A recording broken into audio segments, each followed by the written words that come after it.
Good evening, everyone. Thank you for joining us for the webinar tonight titled Unlocking Loan Forgiveness Strategies for Today's Clinicians. Jason DiLorenzo is joining us to give this presentation tonight, but I'm going to give everyone a minute to just log on before he starts. We are going to have microphones muted, and if you guys have any questions, please put them in the Q&A or the chat box, and we will be happy to answer them. And Jason, you are ready to go and take it over whenever you're ready. Thanks, Peyton. Still hear me pretty good? How's the sound? Yep. Still pretty good? All right. Thanks for the opportunity to speak to the group tonight. I know you're all excited for the career fair, and unfortunately, most of you who are joining here tonight, I would assume, have some student loan debt, and that topic is one that we have to address. And so we're going to talk about the student loan marketplace and opportunities you have for savings dependent upon your career path in what is ultimately a complex and evolving student loan marketplace.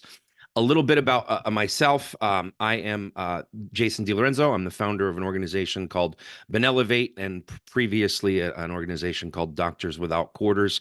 I have been a student loan borrower advocate for clinicians, physicians, and for medical schools for the past 14 years. So I've seen a lot of changes in the student loan marketplace, and I've identified and understand the challenges that you guys face in the student loan marketplace and what the best practices are in today's environment. So we're going to talk about all of that stuff in this evening's presentation. I first want to start out talking about my specific mission with BenElevate, the organization that I founded. Is really we're committed to student loan support and tax advantage student loan support and debt forgiveness as a must-have either benefit or objective for the current generation. So we try to bring to bear tools and resources to help you and your employers maximize any student loan savings opportunities that exist federally or privately, and ultimately to do meaningful work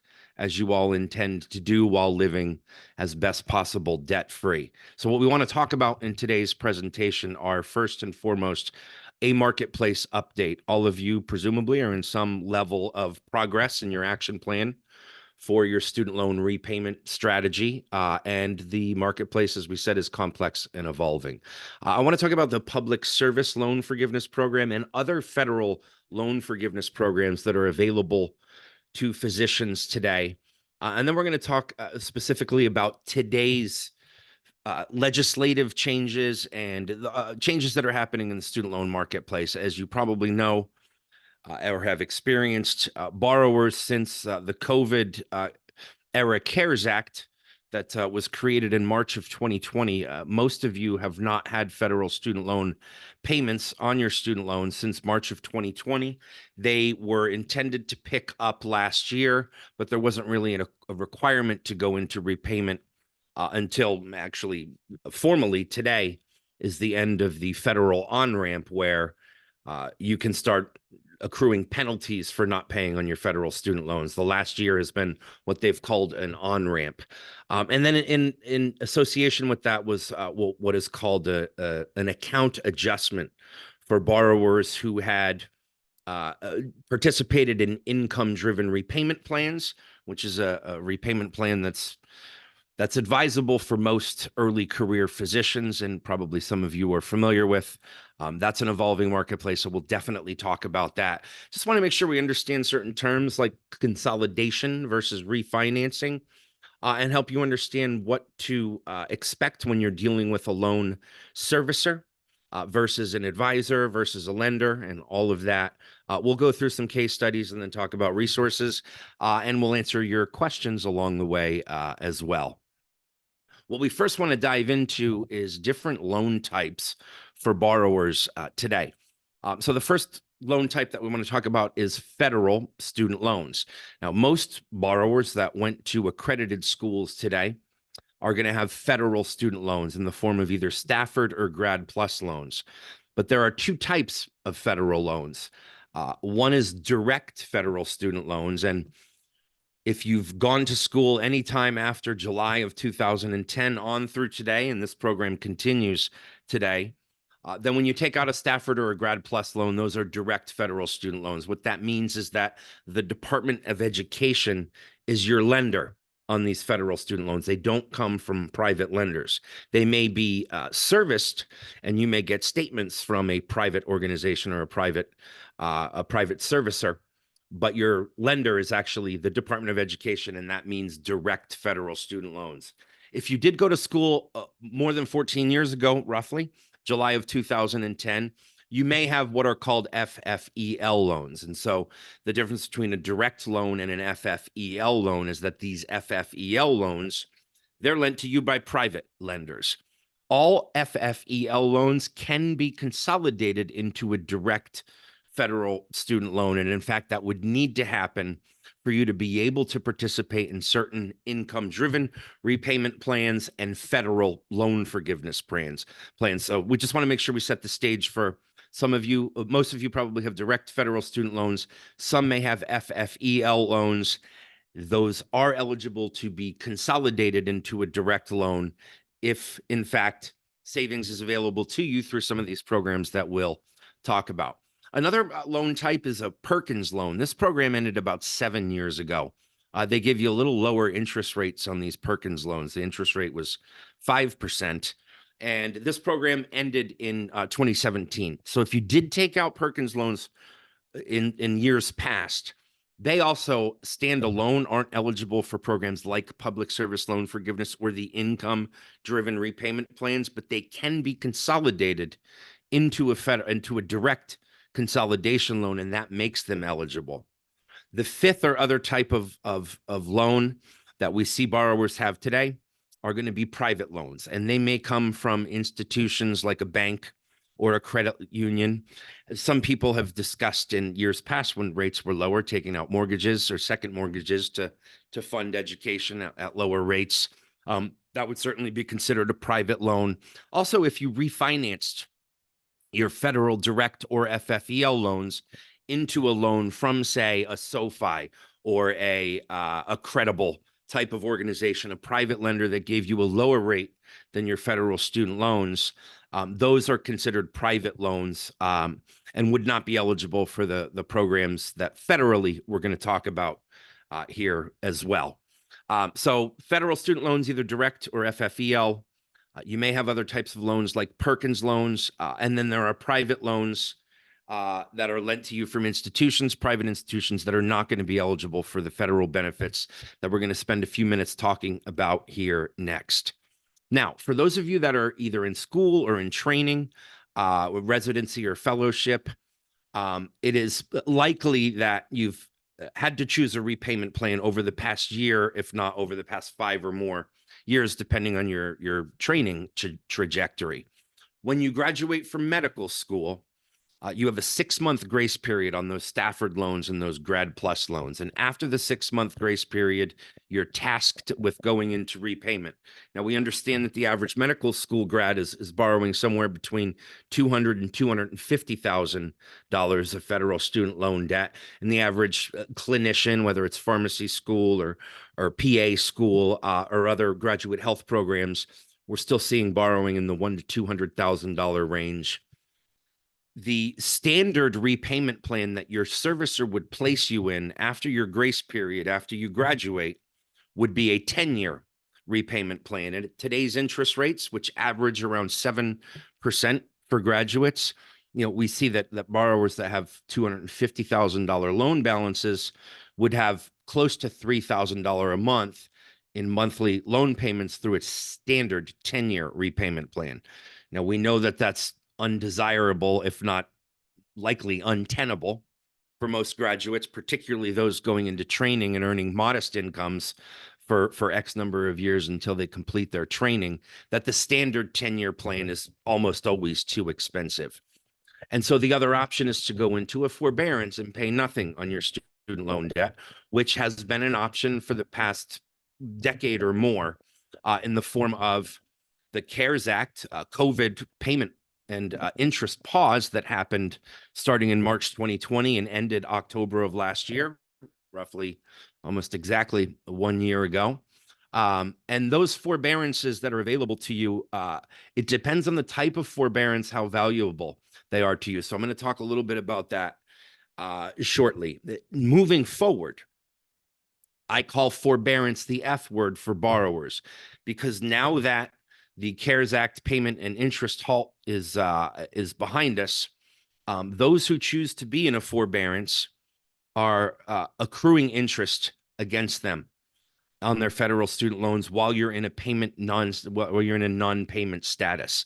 And so, we know that $250,000 of student loan debt at roughly a 6% interest rate is going to accrue about $15,000 a year in student loan debt. And so forbearance, you got roughly $1,200 a month that's accruing against you in forbearance. It is better to use an income-driven repayment plan to have a little bit of skin in the game with respect to loan repayment, make modest payments on your student loans, and the outstanding accruing interest is essentially that bleeding is stopped through these income-driven repayment plans. So moving forward, forbearance is the F word. There's one caveat to this that I'll talk about. That's a change in the very recent change in the marketplace due to some legislative activity. But as a general rule, moving forward, we want to consider forbearance the F word and be using an income-driven repayment plan while we need payment relief on our federal student loans. So there are 5 income-driven repayment plans. I'm going to cover these by name because depending on where you are in your school or your training or your practice, you may have been exposed to or had options to or even used any one of these repayment plans, which date back now over 30 years. So there are 5 total repayment plans that are income driven. And I use that blanket term of income driven repayment as the acronym IDR. IDR is not actually a plan itself that you can choose. The 5 that you can choose would be income contingent repayment. And I've got that in red here because I've literally never recommended anyone use income contingent repayment in the past. With the newer plans that are now available, they're more beneficial to borrowers, and we haven't recommended ICR or income contingent repayment in our history. And so income-based repayment was the next program that came available about 15 years ago. That's IBR, and this one is still commonly used today, as well as pay-as-you-earn, which came out just 3 years later. You're only allowed to use pay-as-you-earn if you've not taken out any federal student loans prior to October 1st, today actually, of 2007. And so pay-as-you-earn should be available to most of you if it makes strategic sense. And we'll talk about strategy here shortly. And then there's a program called New IBR, which looks exactly like pay-as-you-earn in terms of required payments, but the interest benefit isn't as attractive. Therefore, I have it in red here because as long as pay-as-you-earn available, I would never recommend New IBR to anyone. And then revised pay-as-you-earn is the program that came out 9 years ago. Most borrowers are using this program today or should be using this program today. And this program was changed to, by the Biden administration last year, the SAVE program, which means saving on a valuable education. So anyone that was using revised pay-as-you-earn in 2023 got switched to the SAVE plan, and then this came available to people roughly a year ago. And this is the optimal income-driven repayment plan for most borrowers today. Now, I want to pause to see if anybody has any questions about the IDRs here. Based on today's environment, we have not recommended any other repayment plan than the saving on a valuable education plan, since it became available and had the lowest available payments and the most flexibility in terms of tax filing. But I welcome questions if there are any. Yes, thank you for saying that, Jason. I did notice we had some new joiners just recently. So cool. If you missed it at the beginning, make sure you put any questions in the Q&A and we'll be happy to answer those for you. Great. So there's 5 income-driven repayment plans, and anytime you try to choose to go into repayment outside of the standard repayment plan, the 10-year expensive one, or a 25-year graduated or extended plan, when you get to the IDRs, you're going to see 5 options. Most of you are only going to be choosing between 1 or 2 of those, and I'll get into that detail when we talk about recent legislative changes. There is one other consideration. These income-driven repayment plans are going to use, ideally, your tax return from the previous year as income documentation to set your payments for the next 12 months. And so when you file your taxes with a spouse, for example, married and jointly, you are filing a single tax return that has both of your joint income. So let's say you make $60,000 or $65,000 as a resident or fellow, and you have a spouse that earns $80,000 a year and does not have student loan debt or has little student loan debt. When you guys file your taxes married and jointly, the income-driven repayment plan can go from, if it was a loan based on your own income, it could only be a couple $100 a month. But with a joint income of close to $150,000 a year, you could be looking at a payment closer to $800 or $900 per month, depending on your family size. And so you have the option in each tax year to file your taxes married and separately, isolate your own income, and lower your student loan payments over the course of each year. The income-driven repayment plans need to be renewed or recertified each year. This is not a requirement that's been asked of you over the past 4 or 5 years. So that's an important consideration, because a lot of you who are using maybe an income-driven repayment plan now, and maybe you're not in Save or Repay because you were single when you enrolled in these plans and graduated from medical school, but now maybe you're married and you haven't had to update your income in the past 4 or 5 years. And so now you're facing this recertification of your income-driven repayment plan, and you may need to file your taxes separately. This is something to consider. When it comes to these income-driven repayment plans that I've talked about, only pay-as-you-earn and income-based repayment allow you to file your taxes separately for the purposes of lowering your payment to use an income-driven repayment plan.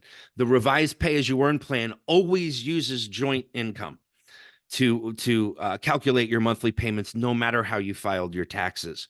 What changed with the Save plan, and the reason that I've been recommending that, and most skilled advisors would be recommending Save since over the last year when Save came available, was because it removed the requirement that you had to file separately or use pay-as-you-earn or income-based repayment to lower your payments.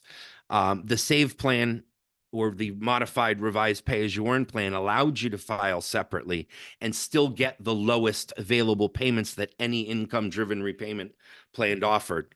By context, in pay-as-you-earn, if you made $60,000 to $70,000 a year, you were going to be paying about $300 to $350 a month based on a resident's or fellow's income. And the Save plan moves that down to about $150 to $200 a month. And so as long as you could file your taxes separately, there was really no reason to use any other program than Save. So the tax filing decision tree is one to consider. Normally, we're suggesting to review filing your taxes married and separately anytime your spouse earns $10,000 or more of income and has little to no student loan debt. And feel free to jump in with any questions that you have about that decision tree. And I'll get into the recent changes again with the Save program shortly. Public service loan forgiveness. The reason we want to talk about this program is because, particularly if you're a resident or you're a fellow, 95% of teaching hospitals are qualified for the public service loan forgiveness program. So you're doing anywhere from 3 to 8 or more years of qualifying public service for the PSLF program. And depending on where you choose to practice after you're done with your training, if it's in a nonprofit or public service environment, this could deliver to you significant savings. I'm assuming, I've been teaching this at medical schools for over 10 years. I'll assume that you guys have heard of this program and maybe even in line to pursue it. So what I want to help you do is make sure you maximize this savings opportunity while it's still available to you. Because this program was created in 2007, and any qualifying employment from October 1st. Also, this is an interesting date to be doing this presentation because all of these changes typically happen on October 1st of each year. But the PSLF, or Public Service Loan Forgiveness Program, has 3 simple requirements. We'll get into the nuances here shortly, but the first requirement is that you have to have qualifying loans. So you need to have direct federal student loans. We talked about what direct loans are. If your Stafford loans and your Grad Plus loans were lent to you since July of 2010, they are direct federal student loans. The FFEL loans I mentioned before, and a couple of, like the Perkins loans, there are a couple loans that are lent to health professionals that could be consolidated into a direct loan. HPSL and loans for disadvantaged students fit into this category, but they also have their own separate benefits. So you want to weigh whether it would make sense or not to make them direct or consolidate them. But the basis, or the core qualifying loan needs to be a direct federal student loan. If we're just dealing with your Stafford and your Grad Plus loan since July of 2010, then no changes need to be made to your loan profile or your loan status to qualify for PSLF. The second requirement is that you have to be in a qualifying repayment plan. This is almost exclusively an income-driven repayment plan. We talked about the delta between a graduating med student that would normally have $250,000 in debt and be asked to go into a 10-year standard repayment plan would be probably $2,800 a month at today's interest rates. You can be in an income-driven plan and be paying anywhere from $150 to $400 per month, depending on your individual training income. That delta, that difference in savings, is ultimately driving savings for you in the PSLF program, which I'll explain here in the next case study. But you need to be in an income-driven repayment plan.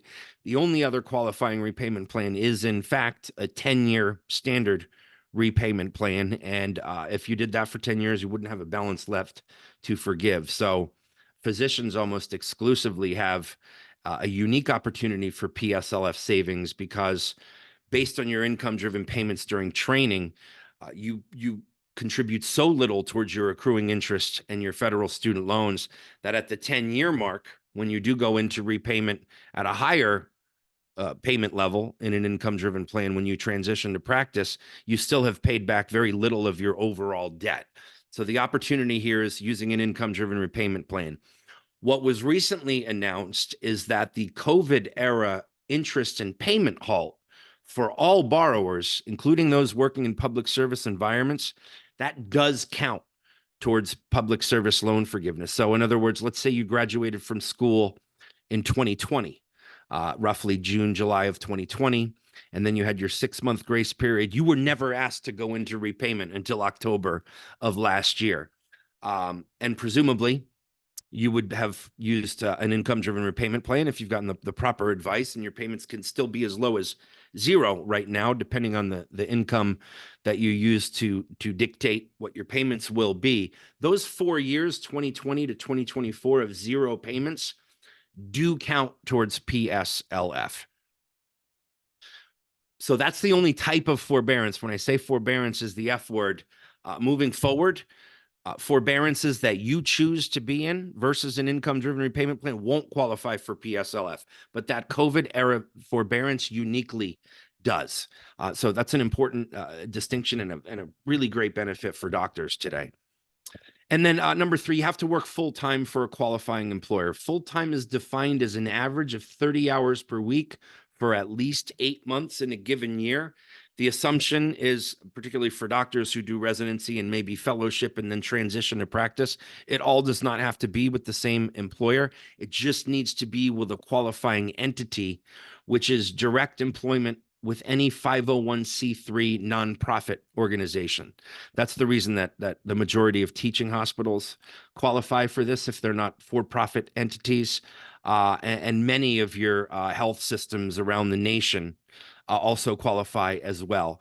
In fact, legislation was passed last year to allow doctors in California and Texas who have those hospital systems uniquely have Stark law. Stark law is a federal law that bans the practice of physician self-referral. So to give you an example, in the state of California, the Kaiser system is a nonprofit organization. It's a foundation, but the doctors who work in Kaiser actually work for a for-profit group called TPMG that then contracts with the nonprofit organization. And since they're paid by a for-profit entity, TPMG, they have not historically been eligible for PSLF.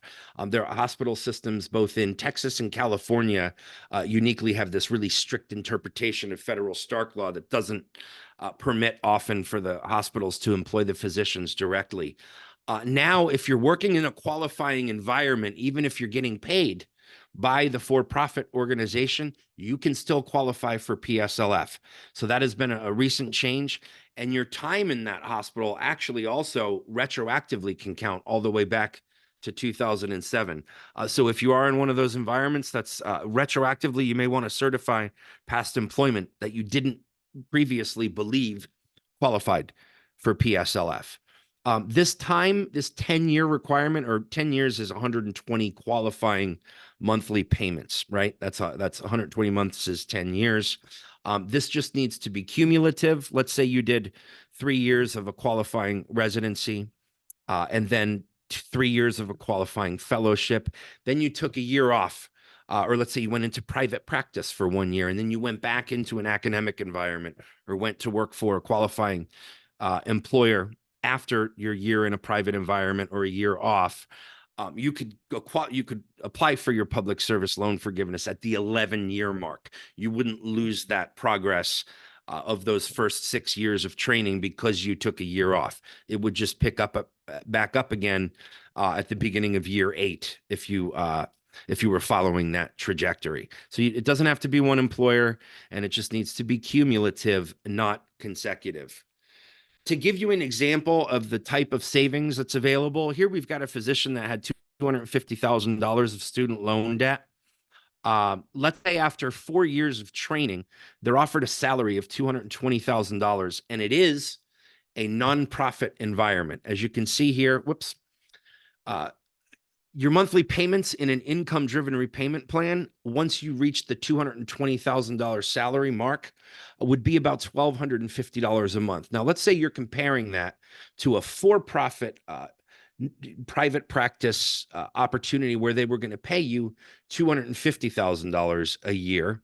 You wouldn't have PSLF available to you if it was a for-profit environment. So you would likely go into a more aggressive repayment program on your federal student loans, particularly if this was 6 or 7% interest, and your monthly payments are going to go up to about $2,800 per month. So we could make the case that after paying $1,250 a month for the next anywhere from 4 to 6 years, depending on how many years you have left after training to get PSLF, we could make the case that your out-of-pocket payments over the course of this 10 years using PSLF might only be about $100,000. And in interest and principal, you will have saved about $230,000. We could make the case that your nonprofit salary offer for that next 4 to 6 or 7 years, based on how much time you had left before the PSLF was available to you, is worth another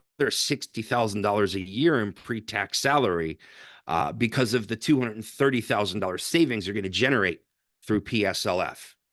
And other clinicians or advanced practice providers, you can see here if your debt was $90,000 and you were looking at a salary offer of $60,000, and we can do these calculations based on any expected salary and your current debt levels and all of that. That is what BenElevate does.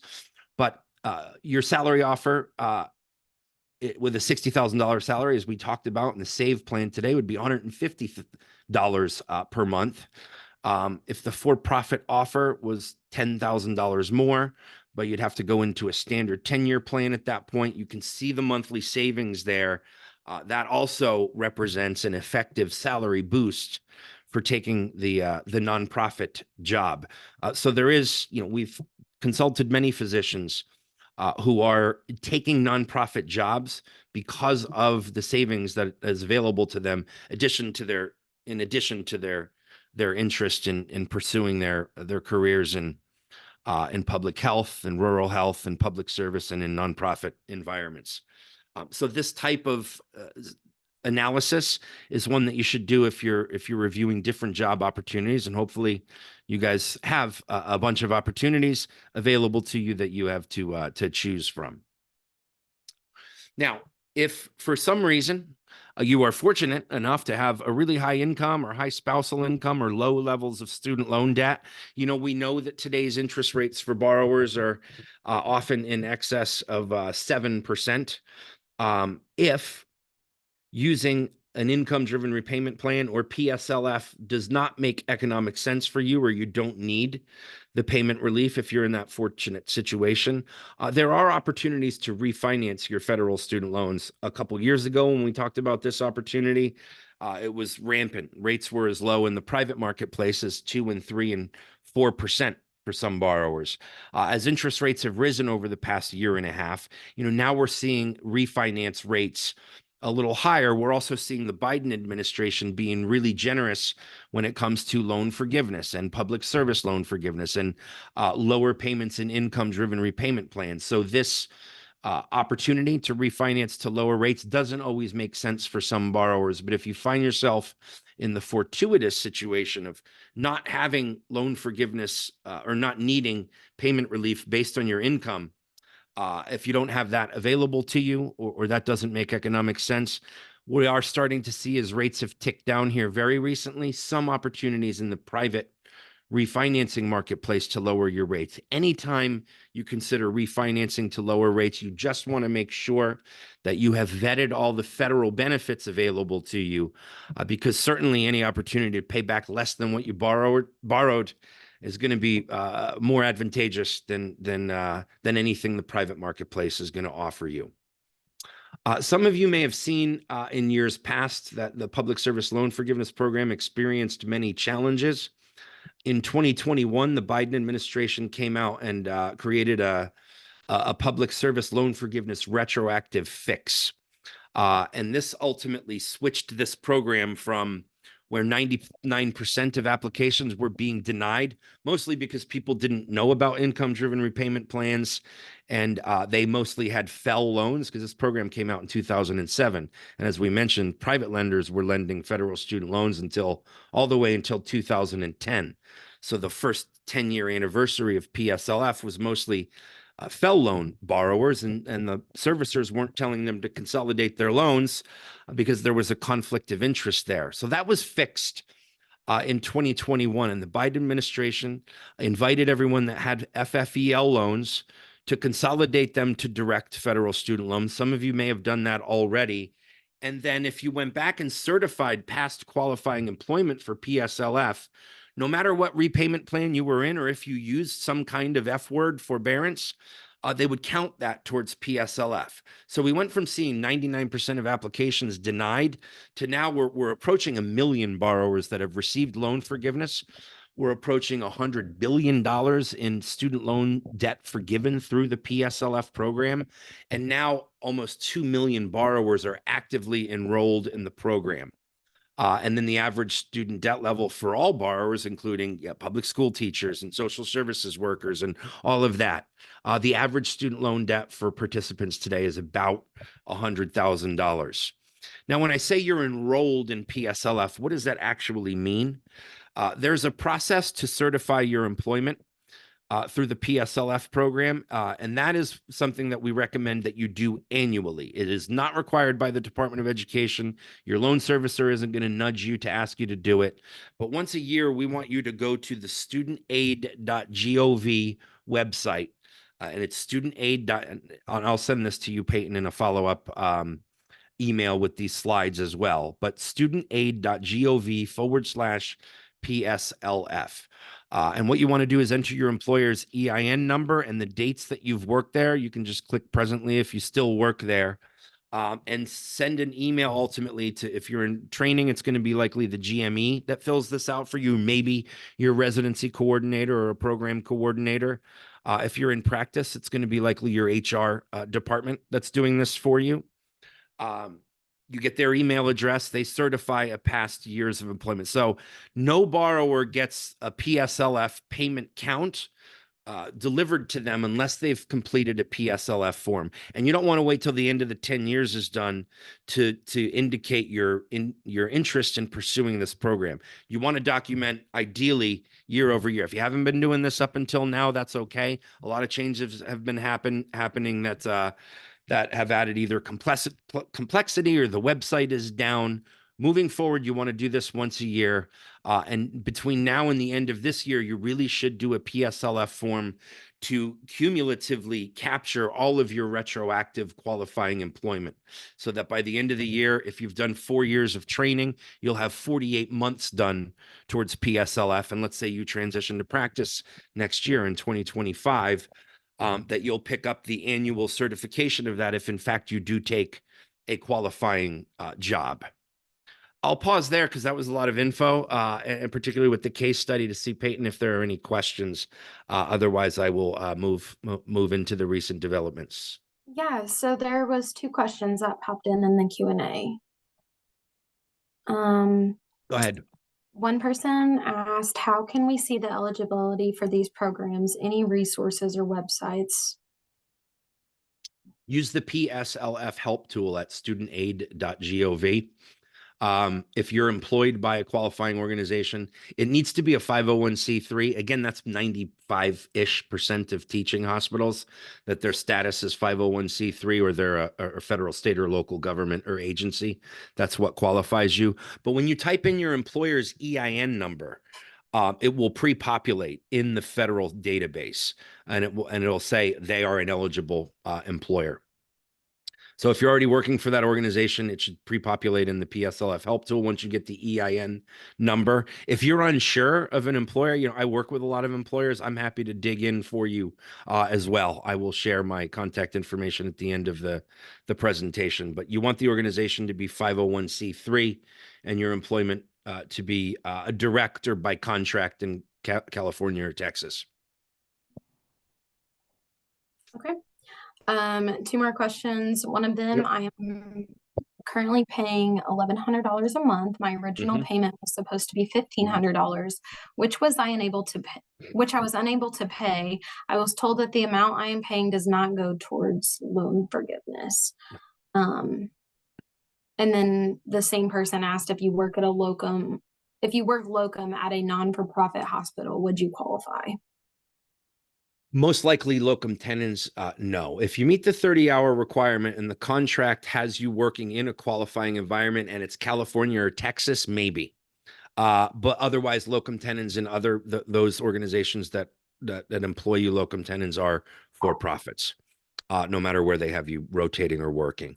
But California, Texas could potentially qualify. There's no harm in digging into it or completing a form or trying to complete a form. And then the question around $1,100 to $1,500 per month, I'd need to dig a little deeper and to know what repayment plan that is. If the $1,100 encompasses a extended term payment, that would not qualify for PSLF moving forward. Retroactively, it will, because of that PSLF retroactive fix that I mentioned. Moving forward, the $1,100 sounds like for a doctor would be a 25 or 30 year extended plan, and those don't qualify moving forward. You'd want to use an income driven plan or the 10-year standard plan. But until I dug a little deeper on what exactly the repayment plan is and the type of loans, I couldn't say for sure. I had a couple more come in. Someone said, thank you for addressing that. They're going to check out that site. Yep. How do I go about completing the loan forgiveness program when all my past employers qualify for it? The studentaid.gov help tool. That's where to go. So you will I have there's a demo from the Department of Education on how to walk through this tool. I also walk three people through it as well. You want to have your past employer's EIN, employer identification number, and an email contact so that they can digitally sign your request. It takes about 10 to 15 minutes to go through this process, and you want to do it for each employer. So use the PSLF help tool at studentaid.gov. Okay. And then, of course, retroactively, you'll have had to have been in a qualifying repayment plan or part of the retroactive look back, which is called the IDR account adjustment, that they were going to go back and retroactively count non-qualifying payments as qualified. So the COVID forbearance, for example, counts for that. So you want to do that sooner than later. Alrighty. And someone said, hello, if I get a job at a hospital that's not qualified for PSLF, how do I lose the 3 years I have under my belt from residence? Or do I, not how, do I lose the 3 years I have under my belt for residency? You do. PSLF is an all or nothing proposition. We've had folks who, just to give you not the most fun example, but someone who was working in a hospital for 8 years, who had like $400,000 of student loan debt outstanding. And then that hospital got bought by like HCA or Tenet. And then overnight, they started working for a for-profit organization. They had to make the decision of, I need to go get a different job or stay here and not get PSLF, in which case I'd have to pay my $400,000 back. So you do, it's an all or nothing proposition. And this is where it gets into, if you're making $250,000 a year and your monthly payments based on your student loans or based on your income from the prior year, for example, the year you transition to practice, is still only $300. You want to save some money to grow with your outstanding student loan balance in case something changes career-wise.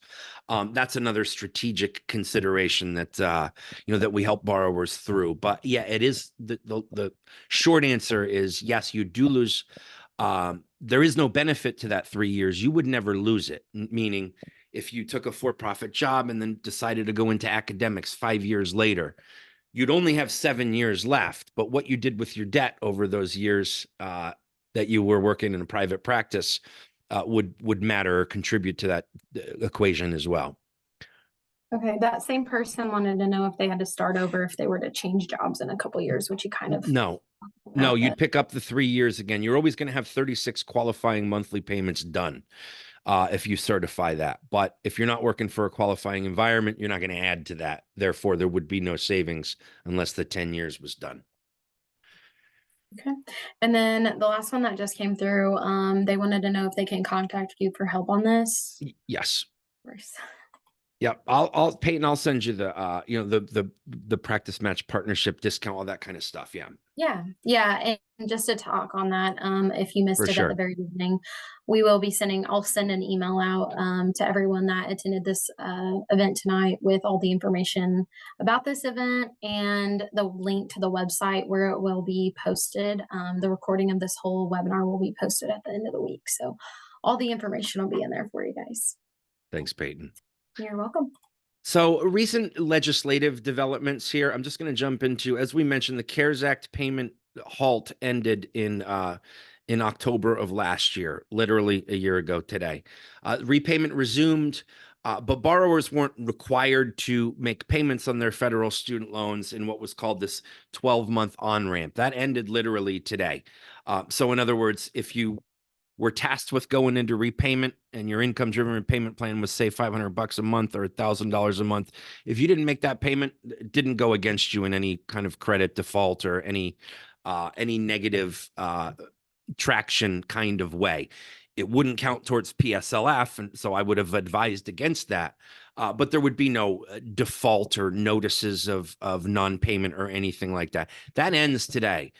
So you either need to use a forbearance or deferment if you're not going to make payments on your federal student loans. Your best option moving forward is to use an income-driven plan, particularly if you're pursuing PSLF. As far as, we saw it last year, the Biden administration tried to get $10,000 or $20,000 of blanket loan cancellation.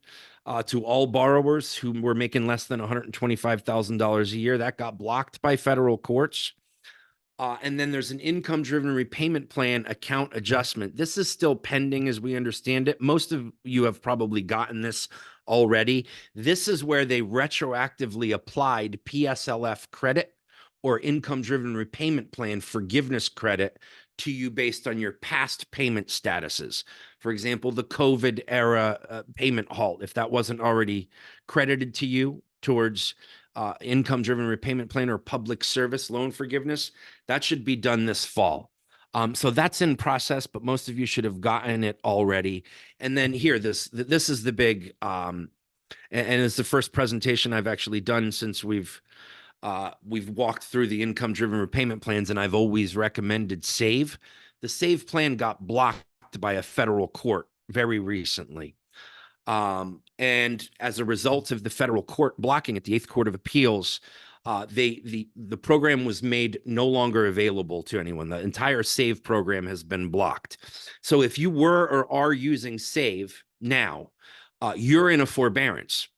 And I've referred to the forbearance as the F word. And this particular SAVE forbearance does not qualify for PSLF. And the presumption is that most of you are working in either in training, in residency or fellowship, or about to do so if you're in school, or doing so now in practicing. And so right now, the good news is that there's no interest accruing, and there's no payment required of you. But the more recent news that this particular forbearance does not qualify for PSLF. So I've been getting a lot of questions around, should I be making a payment anyway? If for some reason you weren't using the SAVE plan, if you were in, pay as you earn or income-based repayment, or you were in some other qualifying repayment plan, like the 10-year repayment plan, you would still continue to be PSLF eligible. Otherwise, the next bullet point here is what's appropriate. The government will be offering a PSLF buyback program once this IDR account adjustment is done in the fall. So we imagine that they will start sending PSLF buyback eligibility notices later this year or early next year, once federal courts decide on the fate of ultimately the SAVE plan. So in other words, SAVE gets blocked in September of 2024, and let's say this forbearance lasts 3 months. You're not making any payments. Your normal payment in an income-driven plan would have been $300 a month. The PSLF buyback program would allow you to go back and pay $900 to cover those 3 months of qualifying payments to get caught up on PSLF again. That's what we're expecting to be the optimal outcome for counting existing credit for the SAVE plan being blocked right now. Hopefully that makes sense to everyone. Or some other change could also become available if SAVE is unblocked, and is available in the form that it was created last year. Perhaps they'll end up grouping this forbearance into qualifying for PSLF. But stay tuned for those updates. Right now, it seems to me that the best way to capture that time is the PSLF buyback program, the details of which will come later this year or early next. And then another thing that you may have seen, Mohila was the loan servicer for the PSLF program for a couple years. And then before that, if you were pursuing PSLF or had federal student loan serviced by Fed Loans, they were the servicer that had it for 10 years before that. The Department of Education now services the administrative part of PSLF on their own website. So suffice it to say, what that means is that the studentaid.gov/PSLF PSLF help tool now has more information in the processing of PSLF forms and choosing to consolidate loans or enter a repayment plan. Those are blocked right now while the SAVE plan is being decided upon. But the studentaid.gov website is where you should be doing all of your PSLF administrative work and all of that tracking now. It's no longer Mohila, although they still may be servicing your loan. In other words, billing you monthly for your income-driven repayment plan and other administrative items that those servicers handle. But PSLF is now administered by the Department of Education, and that's studentaid.gov. We talked about the IDR account adjustment. For those of you that are pursuing PSLF now and we're in an income-driven repayment plan, we are expecting your servicers to start asking for updated income information. They haven't done that since March of 2020. So a lot of you, it may have transitioned to practice even, and you're making, comfortable six figures now, but your payments are still based on 2019 or even 2018 income. You are going to be asked to recertify as early as November next month, or potentially as late as June or July of next year.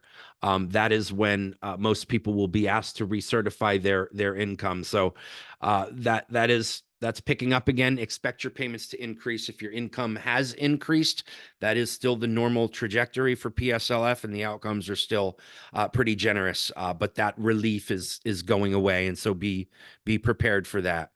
And a change happened last year to PSLF. I mentioned the Texas and Florida hospital systems where you could be working you could be paid by a for-profit, but if you're in a nonprofit environment, you may still qualify for PSLF. Ask those questions, enlist my help if you're unsure. And then also, it used to be if your employer had a different definition of full-time, like if they said you were working in a hospital 35 hours a week, but you were 0.9 FTE, meaning full-time employee. So you weren't quite a full-time employee. That wouldn't qualify you for PSLF. They got rid of that last year. So now all you got to do is meet the 30-hour per week requirement, and your employer just needs to certify that. It does not matter how they classify you internally in terms of FTE status. So another borrower-friendly change. This is what we expect the PSLF buyback program to look like. You can see this borrower has well over 120 qualifying payments done for PSLF. It's 142 payments. And so what they're going to go back and do is review what payments could have been made over any time. See, the PS eligible payments is 167. They have 142. So there are 25 potential payments that were not made where they were eligible for PSLF. If they were working for a qualifying employer, they would retroactively be able to go back and buy back that time. In this case, the borrower wouldn't need to do it because they've already met the PSLF requirement. And we've passed now the opportunity to get refunds for overpayments. But that was existing for a little while too. We had a lot of borrowers that were even getting refunds, and this particular borrower would have qualified for that. But if you have PSLF eligible payments on your loans and they're not qualified payments, you'll have the opportunity to buy those back. That's what the PSLF buyback program essentially is. And then as a final note, this is in the presentation here, studentaid.gov/PSLF is that PSLF help tool. If you haven't gone into your federal student aid account or even know what that login is, particularly if you're pursuing PSLF, that is something you'll want to do to keep track of your PSLF progress. That covers all of the marketplace, the things that have evolved in the marketplace now, and expectations for the rest of the year and into 2025. BenElevate produces PSLF opportunity assessments for all borrowers. You can work with us one-on-one to optimize your repayment strategy and maximize your savings. Peyton, I'll send you the details on our services, but the average borrower pursuing PSLF has up to $200,000 of savings available to them. And as you can see, the action plan is often a moving target based on how you file your taxes and using different income-driven repayment plans and when you recertify and those types of strategies. So we work with borrowers one-on-one to make sure that they're maximizing their savings. And it is 4:55 where I'm at, so we're almost at an hour. I will wrap, excuse me. I will wrap things up here. Stick around for questions for a few more minutes if you have any, but otherwise, thanks for joining. Hope you guys got a lot out of the career fair, and we're here if you need some support or resources.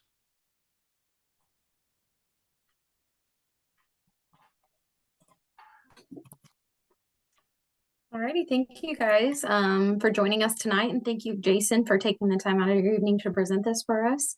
My pleasure. Once we get that info sent to me, I will send this all to them probably by the end of the week when the webinar is uploaded to the website. So that way that everyone attending tonight has it, and that way anyone that wasn't able to attend can also view it as well. So